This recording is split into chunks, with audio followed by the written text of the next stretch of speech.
왜 저는 박수 안 쳐주시는 거예요?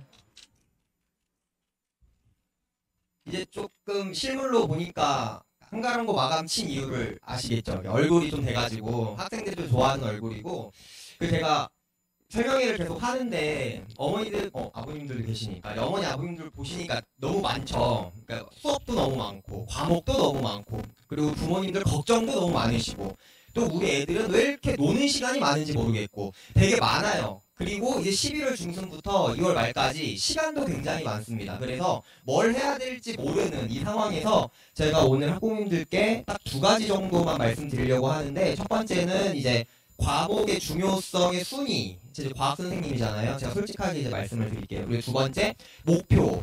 학부모님들께서 솔직히 말씀드리면 목표를 좀 정하셨으면 좋겠어요. 뭐 중3인데 우리 애가 수능까지 다 했으면 좋겠다. 뭐 과학은 뭐까지 끝냈으면 좋겠다. 수학은 뭐까지 끝냈으면 좋겠다. 이런 목표가 있지 않으면 이 11월 중순부터 2월 말까지 정말 날려버릴 수도 있거든요. 그거에 대해서 오늘 조금 더 설명을 드리도록 할게요. 일단 저는 이렇게 PPT나 자료가 굉장히 좋지 못해요. 저를 바라봐달라는 의미로 그렇게 많이 만들지 않기 때문에 오늘은 제가 말하는 것만 잘 듣고 가신 다음에 가장 중요한 거 꼭 그 자녀분, 그러니까 학생과 소통을 좀 하셨으면 좋겠다. 그러니까 말도 안 하고 그냥 학원을 등록해버리고 너 이날부터 가, 이게 아니라 이러이러한 설명회를 들어놓고 이 선생님은 어떠니, 이런 것 뭐 유튜브를 보여준다든가 아니면 자료를 보여준다든가 뭐 이런 식으로 해서 학생들과 소통을 좀 해가지고 수업을 좀 정하셨으면 좋겠다라는 거 일단 당부 말씀 먼저 드리겠습니다.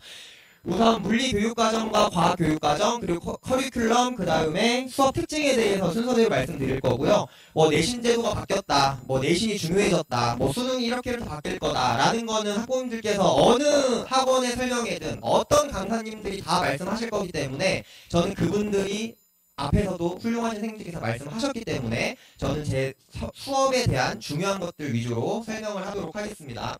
우선 첫 번째로 물리학 같은 경우에는 지금까지 예전부터죠. 아마 우리 학부모님들 공부하실 때부터 지금까지 굉장히 핍박받던 과목이에요. 어렵다, 선택하는 놈들 이상하다, 뭐 찐또배기들만 하는 거다. 맞습니다. 그래서 제가 했거든요. 그렇게 해서 제가 가르쳐 보니까 학생들이 굉장히 기피하려고 해요. 이거 안 할 거다, 내신 못한다, 너무 어려워, 엄마 나 못하겠어.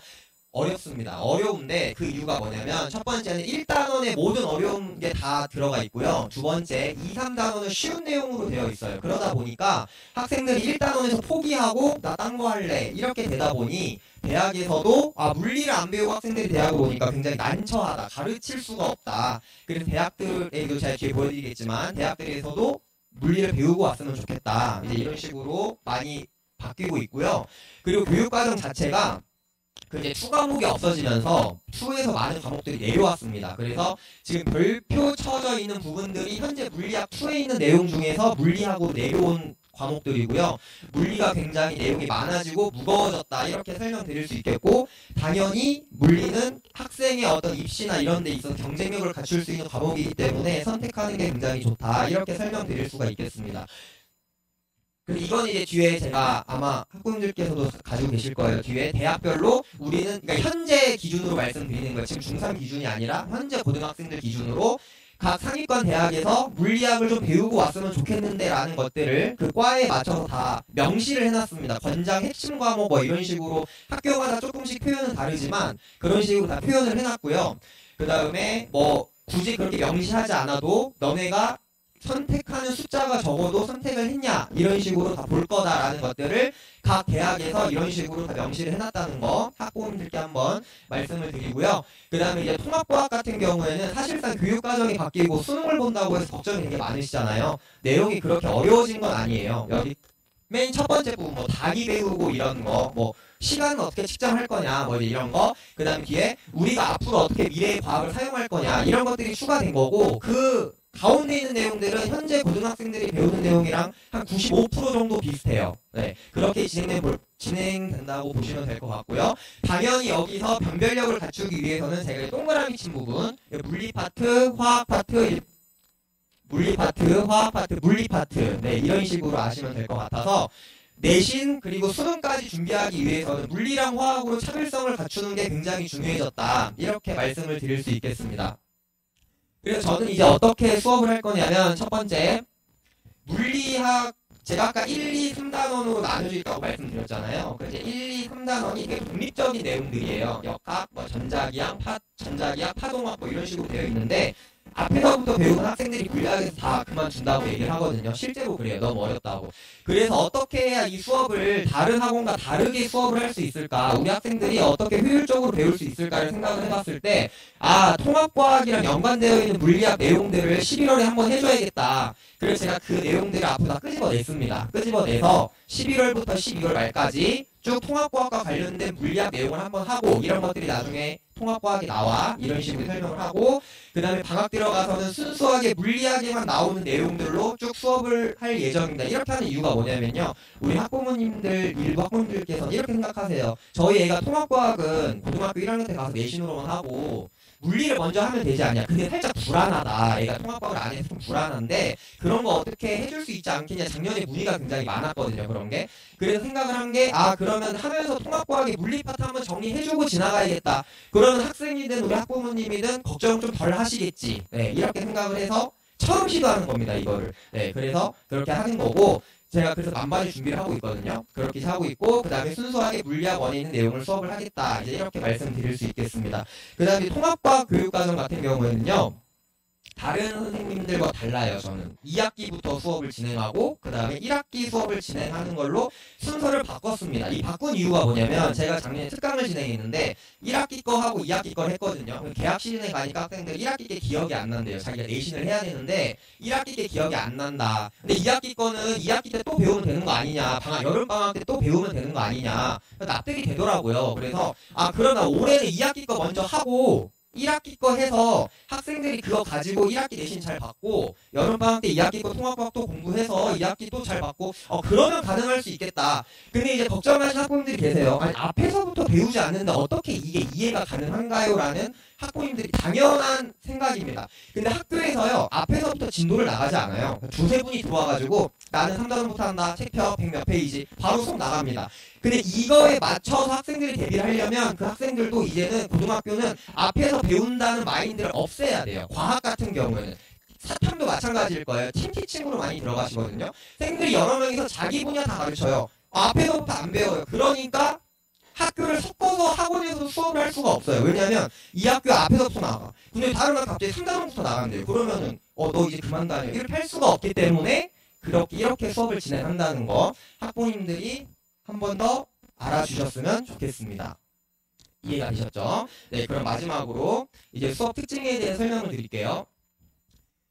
제가 이제 아까 앞에 말씀드렸던 과목의 중요성부터 말씀드릴게요. 일단 첫 번째 국영수입니다. 무조건 국영수를 잘 하셔야 돼요. 저 과학 선생님이지만 저 학생 수 많으면 좋죠. 근데 국영수가 굉장히 중요합니다. 국영수. 이게 어떤 과정으로 학원을 그만두게 되는지 설명드릴게요. 국영수 수학, 국어 일주일에 3번씩 나갑니다. 또 문제 풀라고 막 클리닉을 불러요. 근데 과학이 또 들어있으니까 학생들이 또 과학으로 왔어요. 숙제를 왕창 내주는데 작년에 이제 제가 그렇게 했거든요. 숙제 내주고 난 수학이 질 수 없어. 난 수학처럼 막 숙제 낼 거야. 냈어요. 근데 학생들이 수학 숙제 하다 보니 다른 숙제, 국어 숙제 하다 보니 다른 숙제를 못하고 제가 국어 수학 탓을 게 아니라 실제로 그게 중요하기 때문에 말씀을 드리는 거예요. 그러다가 과학 숙제를 안 해오니까 학생들이 숙제 안 했다고 학원을 안 가겠대요. 그래서 과학학원 그만둔대요. 근데 생각해보니까 맞는 말이에요. 국어, 수학, 영어를 그만둘 수는 없잖아요. 과학을 그만둬요. 그래서 생각을 했습니다. 학생들이 숙제를 안 하니까 과학을 가기 싫어하는구나. 과학을 그만두는구나. 그러면은 반대로 발상을 하고 숙제를 안 내줘야겠다. 근데 이거 중요한 거는 숙제를 안 내준다는 게 아닙니다. 학생들한테 수업을 하고 그 자리에서 문제를 다 풀립니다. 여기서 중요한 거는 뭐냐?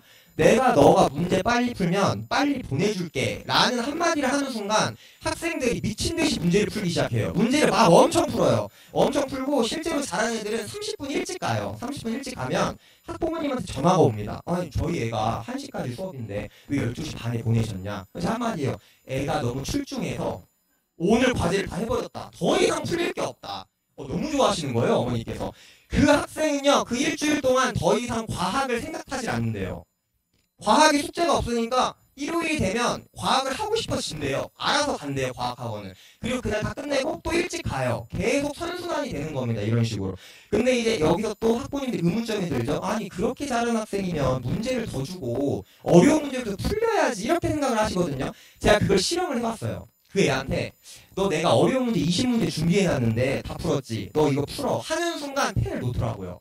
아니, 어차피 1시 되면 보내주는 거 아니에요? 약간 이런 느낌인 거예요. 그래서 이 학생들을 열심히 공부하게 하려면 즉 이 11월부터 2월 말까지 완강을 시키려면 중간에 그만두지 않게 하려면 과학이 주요 과목보다 덜 중요한 건 맞으니까 내가 그러면 국영수에 피해가 안 가게끔 내가 만들어주겠다. 왔을 때만 열심히 해라. 아까 원장님께서 말씀하셨던 한가람고 학생들 너무 좋아요.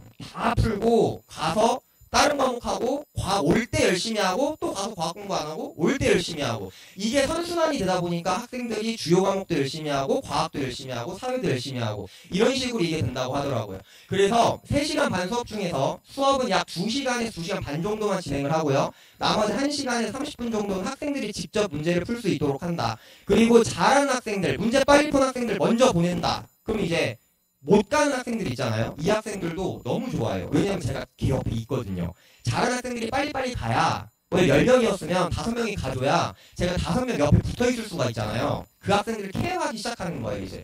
그러니까 어떤 학생 학부모이 이런 말씀 하시더라고요. 애가 과외 받고 온 것 같다고. 자기 옆에만 있는다고. 이런 식으로. 근데 제가 이렇게 하는 이유는 뭐냐면 제가 편하고자 하는 게 아니라 그 학생이 이번 방학 때 완강을 하는 게 목표이기 때문에 만약에 어머님분들께서 완강이 목표라면 처음 듣는 이 수업을 끝까지 듣게 만들고 싶으시다면 이 과정이 굉장히 중요할 거다. 저는 자신 있게 말씀드릴 수 있고요.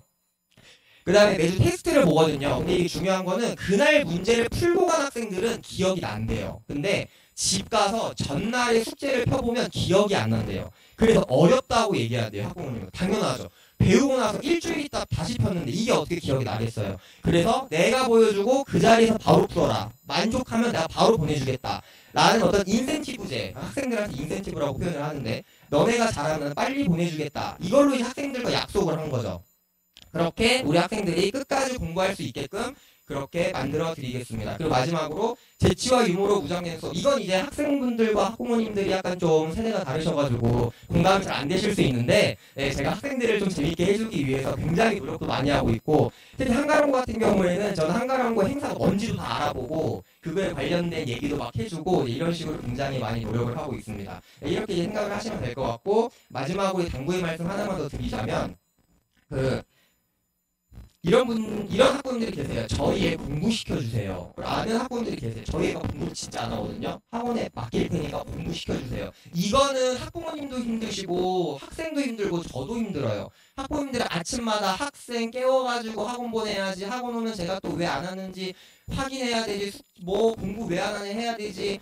이런 분들은 저희 수업과는 맞지 않을 수 있으니 뭐 혹시 과외를 찾으시거나 혹은 다른 더 꼼꼼하신 선생님들이 계시기 때문에 저희 다원교육에 되게 좋으신 강사분들 많으시거든요. 그분들께 이제 맡기시는 것도 굉장히 좋은 방법이고요. 두 번째, 물리를 선행을 고려하시는 분들 중에 이런 분들 많으세요. 수학을 못하는데 괜찮아요? 저희가 아직 미적분을 못 배우는데 괜찮아요? 아무 소용이 없습니다. 아무 소용이 없고요. 무조건 물리는요. 방정식의 활용 파트를 잘 푸냐 못 푸냐가 결정하는 겁니다. 그렇죠? 미적분을 배우는 거 아무런 의미 없어요. 뭐 저희 애는 수학 어디까지? 저는 그런 거 다 안 듣고 그냥 집에 댁에 가셔가지고 중3이니까 2차 방정식 활용 뭐 2차 함수 활용 이런 거 배울 거예요 지금. 학원에서 그 문제를 넘겨보세요. 다 맞아 있다? 그러면 물리 잘할 거다. 근데 활용을 못한다? 그러면 그 학생은 어떤 문제를 봤을 때 미지수 식을 세울 수가 없기 때문에 물리 못할 확률이 높습니다. 이건 객관적으로 이제 말씀을 드리는 거고요. 그리고 이제 저희 애는 물리를 배웠는데 혹은 통합과학을 배웠는데 또 들을까요? 이렇게 말씀하시는 분들이 계세요. 일단 물리 같은 경우에는 굉장히 심화 수업을 많이 하시는 분들이 많이 있는데 이런 학생들을 위해서 12월에 현재 고1, 고2 학생들과 함께 들을 수 있는 심화 수업이 준비가 되어 있거든요. 교육과정은 다르지만 역학이나 전자기학 중요한 부분은 겹치는 부분이 있기 때문에 그렇게 2달 정도 진행될 예정, 한 10회 정도로 진행이 될 예정이고요. 그래서 물리가 좀 잘 된다 하는 학생들은 11월에 한 수학이나 영어 공부 열심히 하시고 12월 겨울방학하고 저한테 합류하시면 되겠습니다. 마지막으로 말씀드리면 저의 통합과학과 물리학 수업은요. 첫 번째 1회독을 처음하려고 하는 친구들이 주 목표고요. 두 번째 완강을 목표로 하는 학생들이 들으면 굉장히 좋을 거고 국영수까지 모두 다 잡을 수 있는 과학 수업이다. 그렇게 기억해 주시면 되겠습니다. 이상으로 설명에 마치도록 하겠습니다. 감사합니다.